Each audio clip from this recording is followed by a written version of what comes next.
Jésus sur la croix pour moi. Oh merci, oh merci.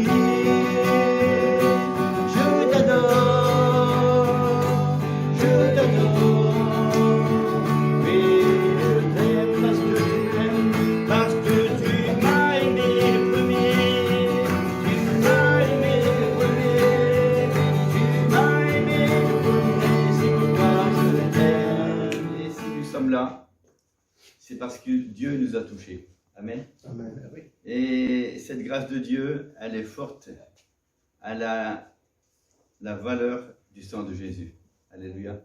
Je commence par un texte dans l'Apocalypse, chapitre 12.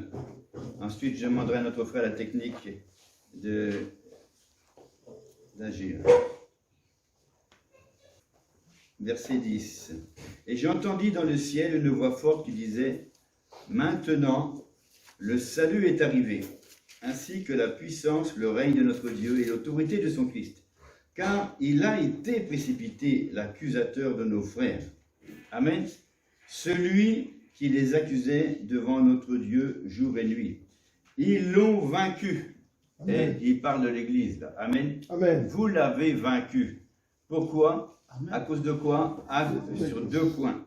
À cause du sang de l'agneau et à cause de leur parole, de leur témoignage. Et ça fait penser que le sang de l'agneau, c'est la grâce, et la parole de leur témoignage, c'est la foi qui saisit la grâce. Amen. Sauvé par grâce, par le moyen de la foi. Amen. Amen. Parce que le sang de l'agneau ne sauvera pas tout le monde. Il sauvera ceux qui l'ont accepté, qui y croient. Amen. Amen. Autant il a été versé pour tous, et Dieu veut que tous les hommes soient sauvés, les femmes, les enfants. Alléluia. Amen. Amen. Donc ils l'ont vaincu à cause du sang de l'agneau et à cause de la parole de leur témoignage, et ils n'ont pas aimé leur vie jusqu'à craindre la mort. C'est pourquoi réjouissez-vous, cieux, et vous qui habitez dans les cieux, vous êtes citoyens des cieux. Ouais. Marchez selon l'esprit. Vivez votre position en Christ, et non pas selon la chair, selon ce qu'on voit, ce qu'on entend, qui est pas conforme à la parole de Dieu. Sinon, vous êtes dans la deuxième situation, malheur à la terre, à ceux qui vivent selon la terre, à ceux qui vivent selon la chair, qui donnent accès au diable.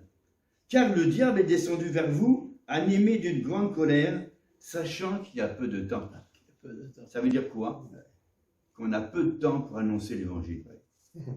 J'ai arrêté 11 mois la prison. J'ai repris vendredi, il y a 10 jours, pour pouvoir me consacrer à faire ce programme de 28 émissions. 28 émissions, ça fait 4 semaines.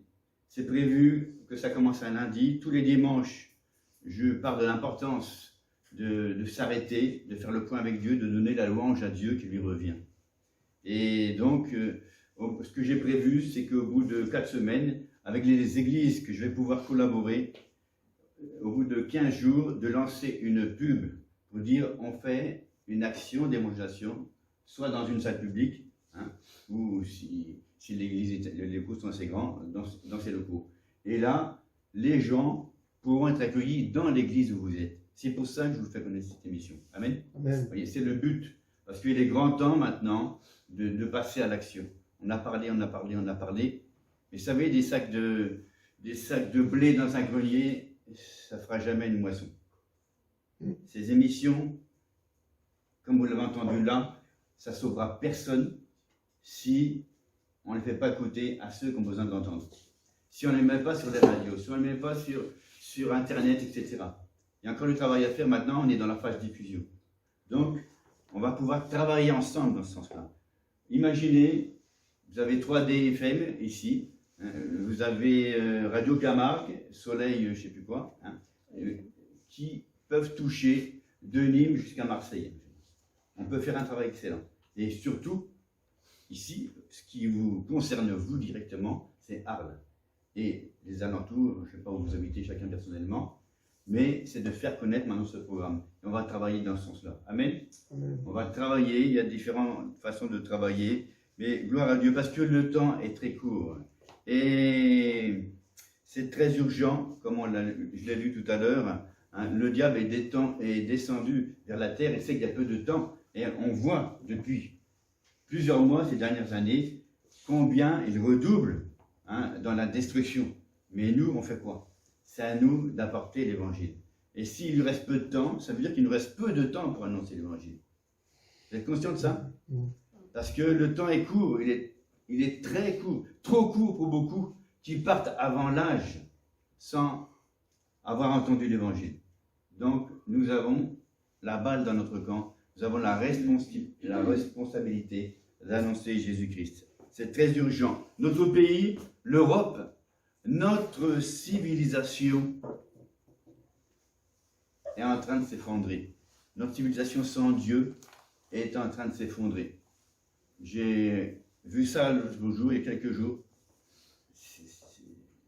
C'était comme un grondement.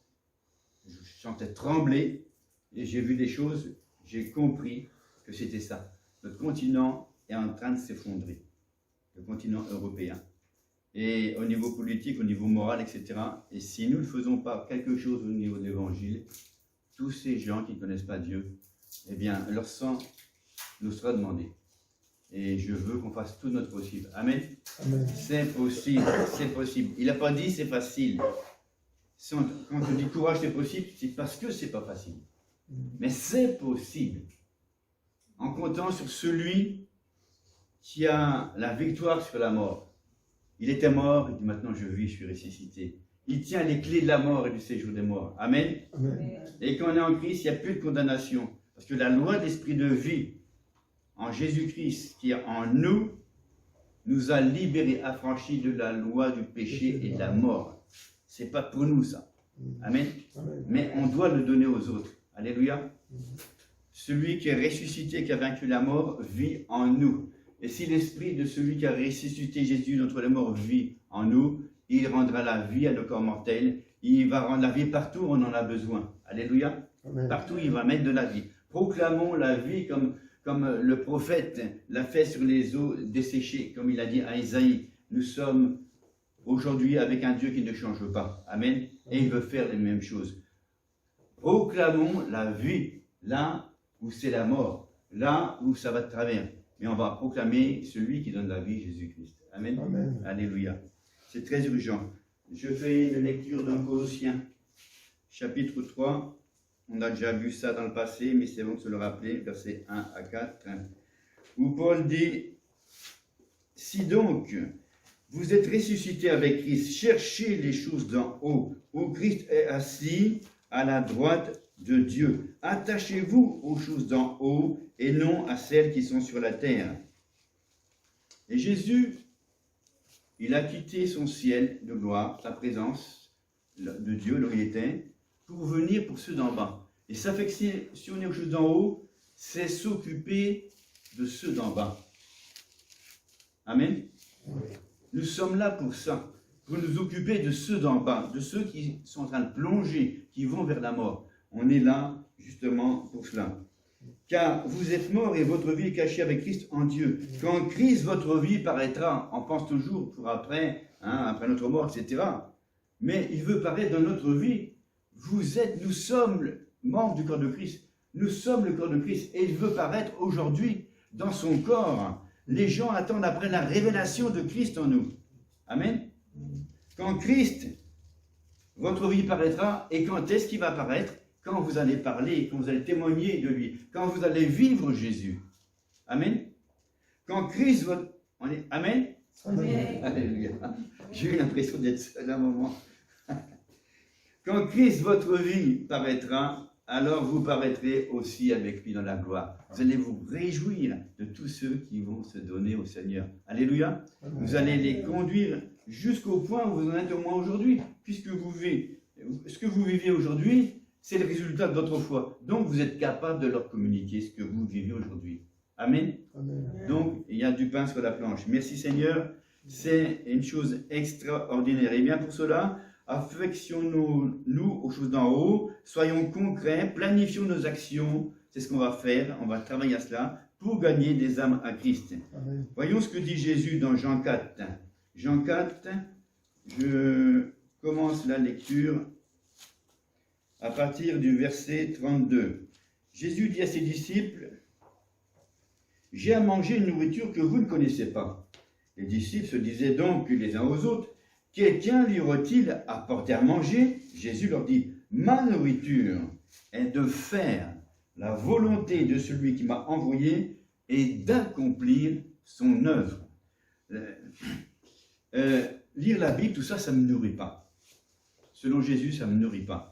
Ça nourrit ma foi, mais moi, ça ne me nourrit pas. Ma nourriture, c'est de faire ce que j'ai entendu et ce qui me donne la foi. Amen. La foi sans les œuvres est morte. Le faire, c'est la foi en action. J'ai besoin de lire, de méditer la parole de Dieu. Sinon, je ne ferai rien. Je ferai que des âneries qui sont à mon niveau humain. J'ai besoin, mais ça ne me nourrit pas. Ça va me motiver, nourrir ma foi. Et le Saint-Esprit va travailler avec ça si je mets ma foi en action. Sinon, je bâtis sur le sable. Et bâtir sur le roc, c'est mettre les enseignements de Jésus en pratique. Et la plupart, beaucoup d'églises, ce sont des centres de formation à bâtir sur le sable. Si on entend des messages, et sur Internet, il y en a partout, mais ce n'est pas l'action. C'est suffisant pour bâtir sur le sable. Et quand la tempête arrive, vous avez vu les inondations ces derniers temps, les murs, les maisons, tout tombe.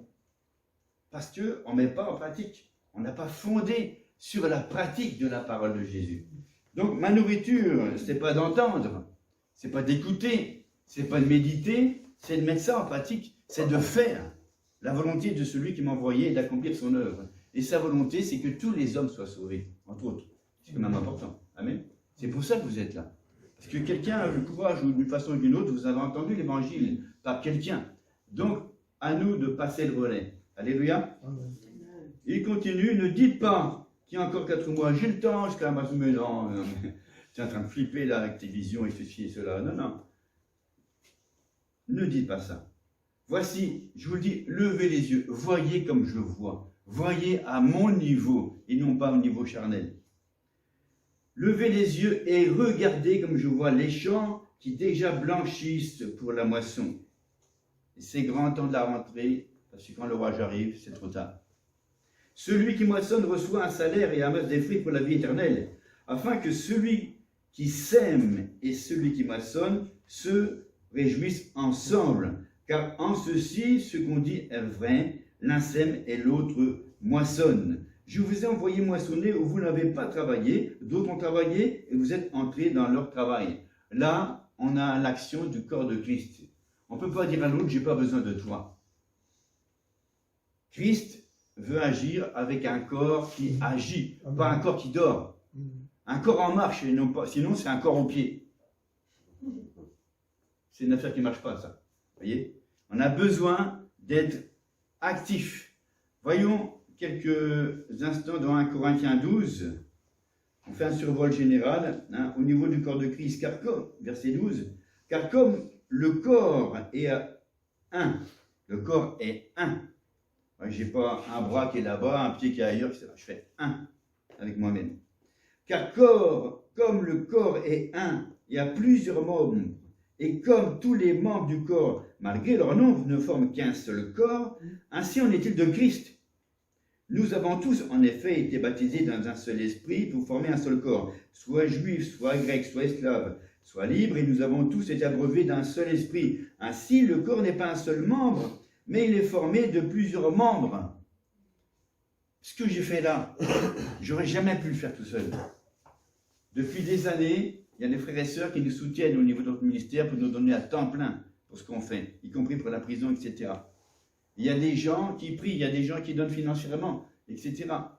Et pour avoir aussi le studio radio, pour que les choses se fassent. Les choses ne se font pas seules. C'est le corps actif de Christ, de quelques alliés qui sont avec nous, qui ont permis qu'on puisse faire ce programme.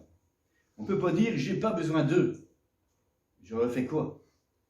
Rien. Vous aurez peu entendu ça.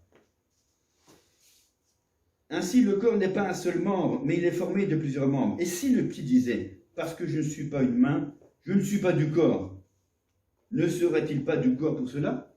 N'essaye pas d'être comme ton frère ou ta sœur. Aie le courage d'être toi-même, pas dans le mal, mais dans le bien. Amen. Amen. Alléluia. Amen. Sinon, vous ne serez pas complémentaires si vous ressemblez à l'autre. Ne nous copions pas les uns les autres, imitons la foi de ceux, la foi, qui hérite des promesses par la foi de la persévérance. Et si l'oreille disait, parce que je ne suis pas un œil, je ne suis pas du corps, ne serait-elle pas du corps pour cela? Si tout le corps était œil, où serait l'ouïe? S'il était tout ouïe, où serait le doigt? Maintenant, pas demain, maintenant, Dieu a placé chacun des membres dans le corps comme il a voulu. Vous n'êtes pas un hasard ici dans cette église. Si tous étaient un seul membre, où serait le corps? Maintenant, donc il y a plusieurs membres et un seul corps. L'œil ne peut pas dire à la main, je n'ai pas besoin de toi, ni la tête dire aux pieds, je n'ai pas besoin de vous, mais bien plutôt les membres du corps qui paraissent être les plus faibles sont nécessaires, et ceux que nous estimons être les moins honorables du corps, nous les entourons d'un plus grand honneur. Ainsi, nos membres, les moins décents, reçoivent le plus d'honneur, tandis que ceux qui sont décents n'en ont pas besoin. Dieu a disposé le corps de manière à donner plus d'honneur à ce qui en manquait, afin qu'il n'y ait pas de division dans le corps, mais que les membres aient également soin les uns des autres. Et si un membre souffre, tous les membres souffrent avec lui. Si un membre est honoré, tous les membres se réjouissent avec lui. Vous êtes le corps de Christ et vous êtes ses membres, chacun pour sa part. Quand vous allez voir les résultats des personnes qui vont entendre ces émissions, eh bien, on va se réjouir tous ensemble. Amen. Amen. Alléluia. Amen. Pour le moment, ça ne réjouit personne. C'est comme un sac de blé dans un grenier. Mais ça va porter du fruit et ça va porter réellement à partir du moment où ça va passer sur les ondes. Alléluia. Amen. Et j'ai d'autres projets, mais je n'ai pas les moyens de capacité technique. Dieu va envoyer des personnes qui savent se servir d'Internet. J'ai besoin aussi que ce soit une équipe juridique pour savoir nos droits, pour passer sur un site. On a un site qui est prêt depuis 2 ans, mais il faut qu'on passe au niveau du droit pour savoir si on peut diffuser, comment on peut diffuser la musique sur les sites, sur les réseaux sociaux, etc. Donc ça, j'y connais rien, mais c'est là qu'on a besoin d'un corps. Amen. Amen. Des membres qui savent le faire, qui vont nous renseigner, et ceci et cela. Donc, nous pouvons aller de l'avant. Je veux apporter ma part parmi vous, dans cette église, pour gagner des personnes à Jésus-Christ en annonçant l'évangile que Dieu m'a confié, ce que j'ai reçu de lui pour cela. Alors, de 2 façons au moins déjà, par ces émissions radio. Et j'ai regardé depuis plusieurs mois sur la région de Arles. Vous avez donc 3DFM qui, je crois que c'est sur la place des Arènes qui se trouvent les bureaux, pas loin de chez Jean-Jacques, je pense, et vous devez connaître peut-être, et de Yolande. Donc ils émettent sur 97 FM. Ça touche Arles, Nîmes, Beaucaire, Tarascon, Saint-Gilles, Bellegarde, les Saintes-Maries de la Mer et au-delà. Donc il y a de quoi faire. Vous avez Radio Camargue, 94.6, de Nîmes à l'Étang de Berre. Ça touche Arles évidemment. Et Soleil FM, 96.3 FM. Donc prions maintenant que Dieu ouvre la radio. Ça ne se fait pas tout seul, voyez-vous. Il va falloir frapper aux portes, aller voir ces radios, que je le fasse, et d'autres frères et sœurs qui peuvent les contacter dans différents endroits. Donc que Dieu ouvre la radio qui permettra de toucher Arles et sa région. Amen. Ainsi que les détenus de Tarascon et Arles, et peut-être à Nîmes aussi. Je suis retourné à la prison, et depuis août 2020, on ne peut plus aller en cellule. Donc le travail se fait en cellule, ça veut dire qu'on ne peut rien faire. Gagner des armes, on ne peut rien faire de nouveau. On peut que toucher les gens qu'on connaissait déjà. Mais à un moment, ils s'en vont. Sur 13 que j'ai demandé au greffe la position, il n'en restait plus que 2. Les autres ont été transférés, sont partis, ont été libérés, etc. Donc il nous faut des moyens pour les toucher. Alors, il y a un moyen que je veux utiliser, c'est la lettre. Pour ça, il me faut encore leur adresse. Et donc les toucher, c'est Dieu qui va ouvrir des portes. Parce qu'on ne peut pas aller les toucher là où ils sont. Pour les évangéliser par le moyen de la lettre. Je l'ai fait dans le passé, et des gens ont été bénis par ce moyen, et ainsi que pour l'édification. Donc, et j'ai pensé à la radio. On peut passer à travers les murs. Si je ne peux pas passer physiquement en détention dans leur cellule, par la radio, je vais passer. J'ai vu des gens à l'époque où j'étais sur la radio de Nîmes, qui écoutaient mes émissions et qui les enregistraient. Ça passait de 11h du soir à 2h du matin et ils réécoutaient et ils étaient bénis, voyez-vous. Donc là, ça me permettra de toucher ces détenus et ensuite de les convoquer. Ils me répondront de les convoquer et de les voir donc dans le bâtiment où on a le droit de se rencontrer. En attendant que ça s'ouvre à nouveau pour aller en détention, si toutefois ça s'ouvre plus tard. Vous savez, c'est bien de penser au passé, mais le passé, il est mort, il est dépassé. Hein. Des gens aimeraient voir l'Église ou tas de choses comme avant. Oui, ne pensez plus aux événements passés. Hein. Dieu fait une chose nouvelle sur le point d'arriver. Est-ce qu'on veut rentrer dans le nouveau? Aujourd'hui, on peut aller chez les gens, vous l'avez vu avec le Zoom, vous le voyez avec Internet, etc. Mais ça ira beaucoup plus vite. La parole de Dieu court avec vitesse par les médias. Alors, allons-y dans l'immédiat. Amen. Amen. Avec les médias, c'est très important. Et deuxième point, à partir du moment où une radio sur Arles, supposons 3DFM ou Radio Camargue accepte, il faudra mettre de la pub dans le journal local pour que les gens écoutent. Hein, parce qu'il faut qu'ils sachent qu'il y a une émission qui va passer par exemple à 5h du matin ou l'après-midi, et ceci et cela. Et il faudra mettre ça dans le journal, on peut faire des prospectus. Vous pourrez distribuer dans votre quartier, dans un rayon de 150 mètres. Pourquoi? Parce qu'ils sont proches de vous. Vous pourrez les contacter. Et quand ils vont être touchés, eh bien, vous pourrez venir avec eux ici. Amen. Alléluia. Donc le but, c'est pouvoir travailler avec l'Église. Parce que les gens peuvent écouter des radios, être bénis, et puis avoir du courrier, ceci et cela, des CD, des livres, c'est bien. Mais rien ne remplace la communion fraternelle et la vie qu'on peut avoir. Le Zoom, c'était bien beau de voir le Zoom, etc. Mais la communion fraternelle, on en fait quoi? Et le contact, et quelqu'un qui a un besoin, il va se confier à qui? Il peut téléphoner, d'accord, mais c'est différent quand d'un seul coup, dans un contact, eh bien ça se fait, il y a une ouverture qui se fait. Donc, c'est très important qu'on puisse collaborer ensemble à ce niveau-là. Alléluia. Un autre point qui viendra faire, et que je souhaite faire, je l'ai fait aussi quand j'habitais sur Vergès, je l'ai fait aussi sur Münster, et c'est la lettre d'évangélisation. C'est un message que je faisais, et c'était soupli dans une enveloppe à fenêtre. Et c'était marqué dans la fenêtre, dans l'enveloppe, aux habitants de Vergès.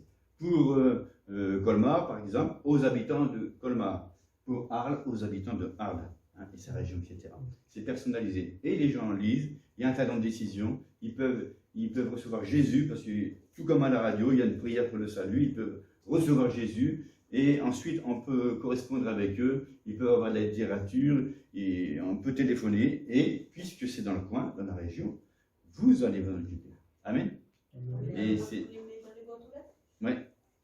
Alors, vous savez, on dit ça bien souvent, on dit oui, mais les gens, les pubs, ils les foutent en l'air. Si Dieu nous met à cœur quelque chose, c'est pas pour le mettre en l'air. Amen. Et même s'il y en a 5% qui lisent, c'est toujours mieux que rien. Amen. Quelqu'un disait, je préfère ma mauvaise façon de faire que votre excellente façon de rien faire. D'accord? Donc, il faut qu'on fasse tout ce qu'on peut pour gagner les âmes. Une âme n'a pas de prix. Si, c'est un prix, le sang de Jésus. Comme pour nous. Alléluia. Donc, vous voyez, et il faut des objectifs, c'est bien gentil. L'enfer est pavé de bonnes intentions, disait quelqu'un.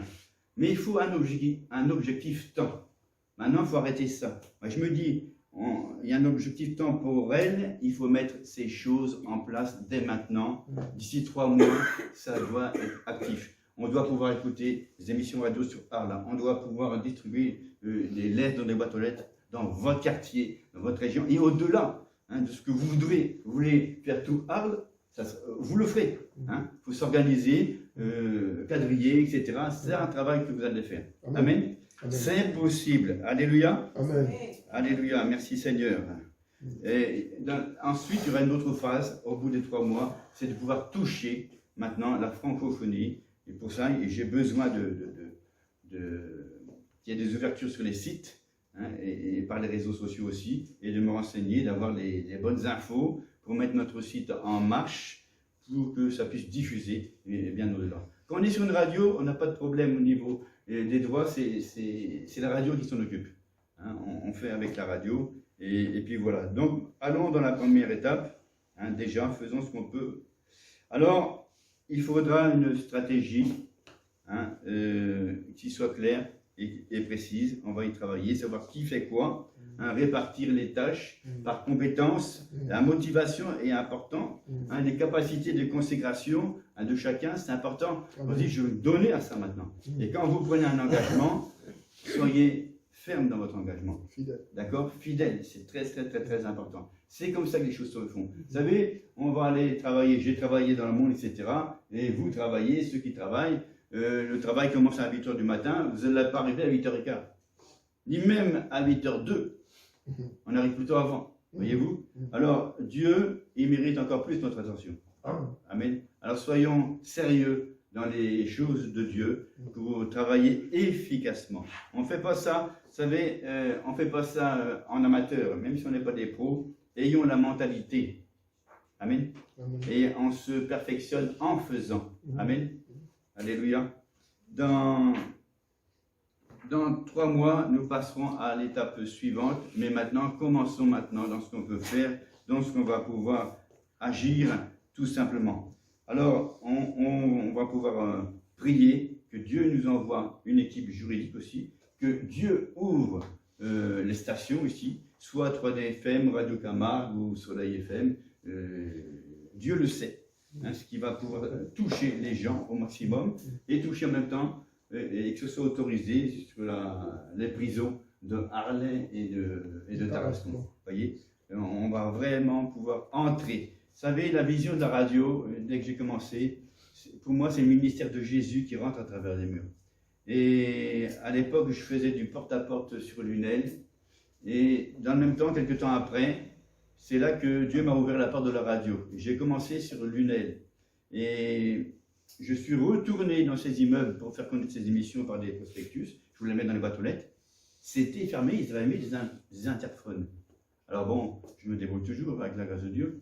Je sonne à une porte, je dis voilà, j'ai un courrier à distribuer. Et c'était ouvert. Et je mettais ce que j'avais à mettre dans les boîtes aux lettres. Mais ce qui m'a encouragé, c'est que Dieu m'a dit, toi, maintenant, ben, tu passes à travers les murs, même si les portes sont fermées, par les émissions radio. Amen. Amen. Et le ministère de Jésus ressuscité, nous sommes ressuscités avec lui et nous passons avec lui à travers les murs. Amen. Amen. Par ses moyens. Et il nous faut passer. Soit par la lettre. Par la lettre, c'est pareil, on passe à travers les murs. Tout le monde ne va pas écouter les émissions radio. Mais tout le monde, quand il rentre chez lui, qu'est-ce qu'il fait?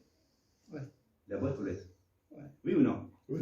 Et alors, souvent Dieu m'a montré ça. Quand j'étais en TGV, je traversais la France. Il me montrait des endroits. Tu as une maison, 3 maisons, etc. On va pas aller. On ne peut pas physiquement y aller. Mais par les radios, on va pas aller partout. Mais par des équipes aussi. Je vais dire physiquement aussi. Par des équipes qui vont aller dans les boîtes aux lettres. Il y a eu croisade de maison en maison. Ça existe certainement encore. Eh bien, on peut toucher des gens. Alléluia. Amen. Donc, merci Seigneur. Et je vais prendre le psaume 1er pour vous encourager aussi. Dès le verset 1.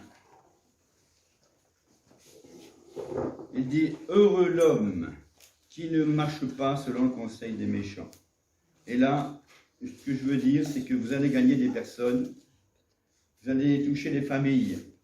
Et c'est important de bien faire le point et de progresser dans votre vie de famille. Alléluia. Parce que vous devez être des modèles. Vous allez être des parents. Alors, laissez pas votre vie au hasard. Hein. Organisez et gérez votre vie. Alors, à la place de heureux l'homme, on va dire heureux le couple. Parce qu'il s'agit du couple chrétien. Amen. Heureux le couple qui ne marche pas selon le conseil des méchants. Et le méchant, c'est déjà le diable et tous ceux qui vont apporter des mauvais conseils. Et qui ne marchent pas aussi selon le conseil des couples méchants, qui ne marchent pas avec Dieu. Parce qu'il y en a qui vont vous donner toutes sortes de mauvais conseils. Mais vous ferez la différence en méditant la parole de Dieu. Heureux le couple qui ne s'arrête pas sur la voie des pécheurs, qui ne manque pas la cible, l'objectif que Dieu a pour leur vie, pour leur couple et leur famille. Heureux le couple qui ne s'assied pas en compagnie de moqueurs, qui ne s'installe pas dans le mal, ce qui moque des choses de Dieu. La parole, oui, je sais qu'elle dit ça, je m'en moque, je fais ma tête, je marche selon la chair. Vous voyez, c'est pas ça. Mais heureux le couple qui trouve son plaisir dans la parole de Dieu, la loi de l'Éternel, et qui la médite jour et nuit. C'est autre chose que de lire la parole. C'est méditer. Il y a une différence entre un festin et un sandwich. Et quand si je crève de faim, merci Seigneur, ça ne m'est jamais arrivé, ça ne m'arrivera pas, avec la grâce de Dieu. Mais j'apprécie bien un sandwich. Mais quand tout va bien, je préfère qu'on m'invite à un festin qu'à un sandwich. Amen. Donc c'est la différence entre lire la parole et la méditer. Parce que quand tu médites, tu apprends, tu cherches une cause. Et c'est ta foi. Tu le prends, ça te rentre dans le cœur, et c'est ça que tu mets en pratique. Ça, c'est du costaud. Là, tu as pris quelque chose, et tu vas pouvoir agir. C'est ce qui va te motiver. Et il en sera fait selon ta foi. Amen. Parce que tu peux écouter des bons messages sur Internet, tu peux écouter des bons messages à l'église, mais si tu ne prends pas ton temps avec Dieu, tu passes à côté. Tu n'es pas en communion avec Dieu, Dieu ne te connaît pas. Tu ne le connais pas, tu n'as pas une relation avec Dieu. Et Dieu veut cette relation. Amen. Jésus a donné sa vie pour ça, pour qu'on retrouve la communion, que ça puisse circuler dans les deux sens. Amen. Amen. Alléluia. Quand on médite, on parle du Seigneur, explique-moi ça, ceci, cela, puis voilà. Il y a des idées qui me viennent, et puis je cherche, et puis ceci. Et quand on cherche, on trouve. Amen. Amen. Parce que l'Esprit de Dieu nous conduit. Alors ce couple, il est comme un arbre planté près d'un courant d'eau, qui donne son fruit à sa saison, et dont le feuillage ne se flétrit pas. Tout ce qu'il fait lui réussit. Croyez-le. C'est ce qu'il dit à Josué, chapitre 1er, versets 3 à 6. La réussite se passe en prenant courage, en méditant et en pratiquant la parole. Il n'a pas dit qu'il réussit du premier coup. C'est pour ça que Dieu a inventé la persévérance. Parce que c'est par la foi et la persévérance qu'on hérite des choses. Amen. Amen. Hein? Imitez ceux qui, par la foi et la persévérance, héritent des promesses. Pas ceux qui vont critiquer et puis qui héritent de rien du tout. Hein? Mais ceux qui héritent des promesses, imitez-les, parce que c'est le résultat de leur foi. Il n'en est pas ainsi des couples méchants. Ils sont comme la paille que le vent dissipe.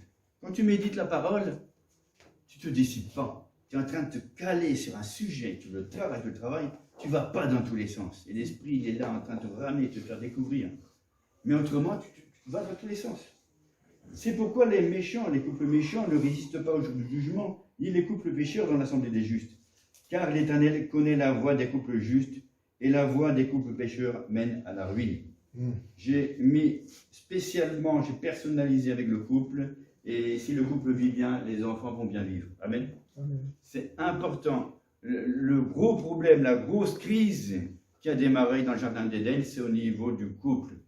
Et la grande rédemption, elle est au niveau du couple et de la famille. Amen. Amen. Crois au Seigneur Jésus, tu seras sauvé toi et ta famille. On l'entend à tort et à travers ça. Mais qu'est-ce qu'il a fait tout de suite, Paul, quand il a dit ça? Il a annoncé l'évangile. Parce que dire des versets bibliques comme ça et ne pas respecter le contexte, ça ne sauvera personne. Parce que oui, c'est vrai, mais c'est vrai, hein, il y a deux choses. C'est ce qu'il a dit et c'est ce qu'il a fait. Il a annoncé l'évangile. Parce qu'on n'est pas sauvé avec des slogans évangéliques. Voyez-vous? Paul a mis sa foi en action en disant, crois au Seigneur Jésus, tu seras sauvé toi et ta famille. Le gars, le geôlier, l'amène dans son foyer et Paul leur annonce à tous l'évangile. Jésus, pourquoi il dit à la femme adultère, à la femme qui a eu 5 maris, et puis Jésus dit, c'est pas ton mari. Il a dit, va chercher ton mari. Il faut qu'il entende aussi, il n'y a pas que toi. Il a la vision du couple. Amen. Alors, ayons la vision de Dieu et marchons dans les choses de Dieu. Et quand vous allez prier ensemble, vous allez recevoir ensemble la pensée de Dieu pour vous, pour votre famille. Priez et agissez pour votre famille. Demandez la stratégie de Dieu pour le salut de votre famille. C'est très important. Et l'évangélisation de votre famille, pour ceux qui sont près, pour ceux qui sont loin. Et aussi pour ceux de votre entourage, votre quartier, pour ceux avec qui vous travaillez, quand vous faites les courses. Ayez toujours quelque chose avec vous, un petit pack qui amène le salut et comment recevoir Jésus. Un CD, n'importe quoi, je ne sais pas, les moyens qu'on a aujourd'hui, mais que vous puissiez, si on n'a pas le temps parfois d'annoncer l'évangile, on va 30 secondes, 1 minute avec la personne, mais si tu laisses quelque chose, une lettre, un traité, un support où il peut entendre, une adresse d'un site où il peut entendre une émission radio ou un message sur le salut, faisons tout notre possible. Amen. Il reste très peu de temps. le diable il redouble d'efforts parce qu'il sait qu'il reste très peu de temps. Ça veut dire qu'il nous reste très peu de temps pour annoncer l'évangile. Amen. Jésus revient bientôt, mais rentrons la moisson au maximum. Alléluia. Merci Seigneur.